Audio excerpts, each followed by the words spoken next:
Welcome to CKLA Knowledge 4, Lesson 5, People of the Nile. Our purpose for listening today is to review what a desert is and the importance of rivers.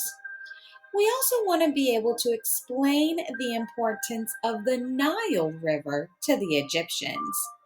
And listen carefully to understand the word flooding. The continent of Africa is where we're traveling to today. Egypt is a part of Africa, way up there in the northeast corner of Africa.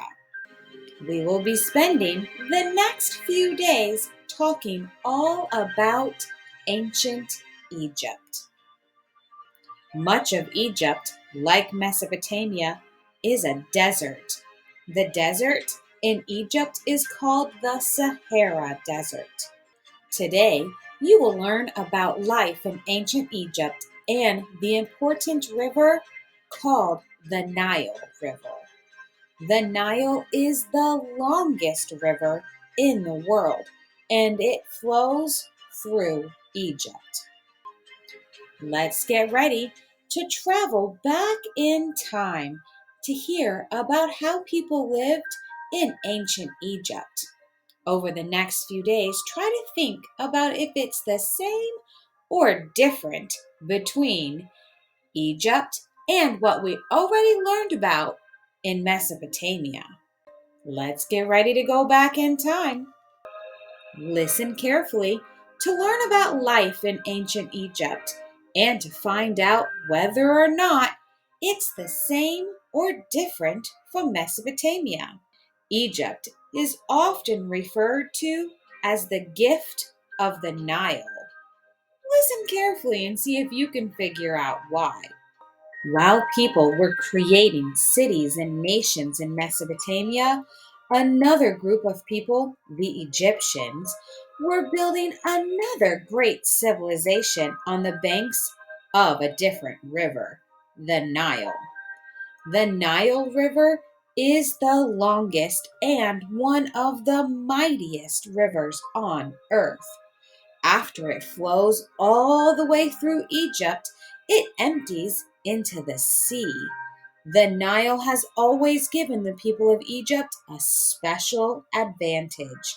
Most farmers outside of Egypt had a hard time growing crops. They often had to farm the same land year after year.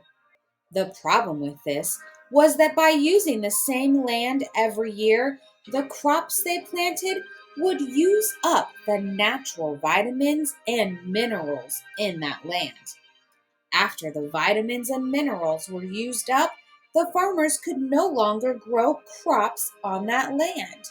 So the farmers would have to stop farming and give the land a few years to rest.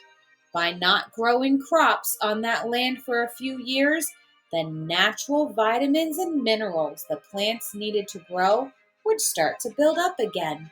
Then the farmers could farm on that land again, at least for a few more years. Because the farmers could only grow their crops on the same land for a few years before the natural vitamins and minerals would be used up, they could not count on being able to grow enough food every single year. It was a very hard life, but the Egyptians could farm the same land over and over. The reason they could do this was because of the Nile.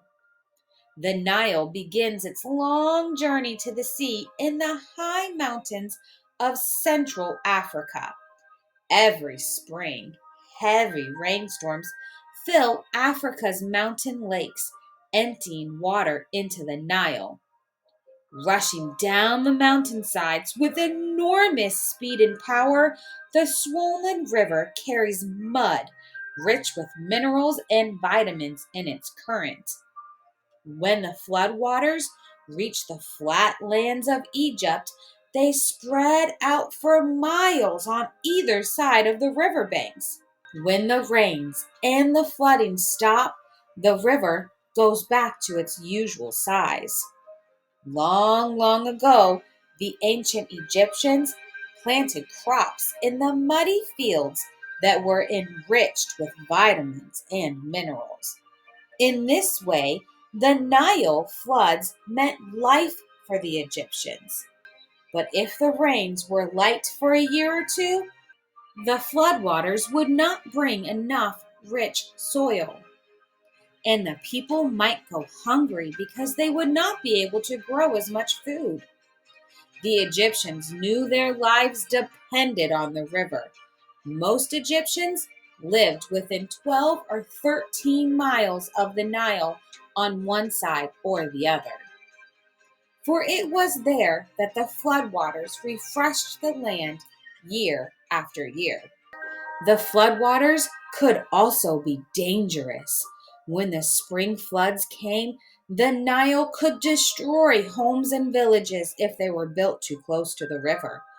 So many ancient Egyptian villages were built up above the level of the river so that when the spring floods came, the river would not destroy the buildings and homes. Some villages, though, were built on the same level as the river itself.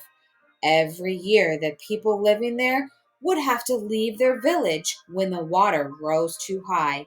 They moved away to a safer place and then would return a few weeks later after the river had returned to a lower level. The ancient Egyptians in those villages would have to repair a lot of the damage. Still, they did that every single year. Some villages had another way of dealing with the floodwaters. The people living in these villages dug canals, ditches cut into the earth that spread from the edge of the river to carry away the extra water from the spring floods. The water flowed through the canals, past the village, and into the farm fields beyond, so the village did not get damaged and the water could be transported out farther from the Nile. But the Egyptians used the Nile for other reasons, as we shall see in this story of an ancient Egyptian family.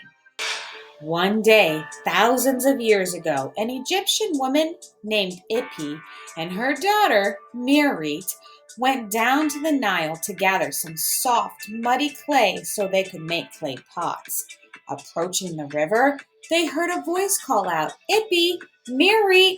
They looked up and smiled, for sailing out in the middle of the Nile was Renzi, the husband of Ipi and father of Mirit. Renzi was a fisherman who sailed his narrow boat up and down the river, casting out rope nets to catch fish. Renzi did this just as the men in his family had always done before him. As Renzi's mother had told him, once a fisherman, always a fisherman, and once a fisherman's son, always a fisherman too. Renzi began making his way back to Mirit and Ippy, pulling his boat a little way onto the sand so that it would not drift back into the water. He made his way over to them. Mirit turned to her father, who hugged her and kissed her. "Little fish," he said gently, using one of his nicknames for Mirit. The three of them took the rope fishing nets from the boat and hung them to dry on wooden racks in the sun. Then Renzi, his wife, and his daughter took the fish from the boat back to their village, where they would sell them at the market. That night, exhausted from a day at the market, they made their way back to their little house, made of mud bricks at the edge of a village. We'll hear more about this family as we continue to learn about ancient Egypt. Think about this. Could ancient Egypt have existed without the Nile River? Could ancient Egypt have existed without the Nile River? Why or why not? What do you think? Think about it and follow your teacher's directions on how to share your answers. See you back here next time.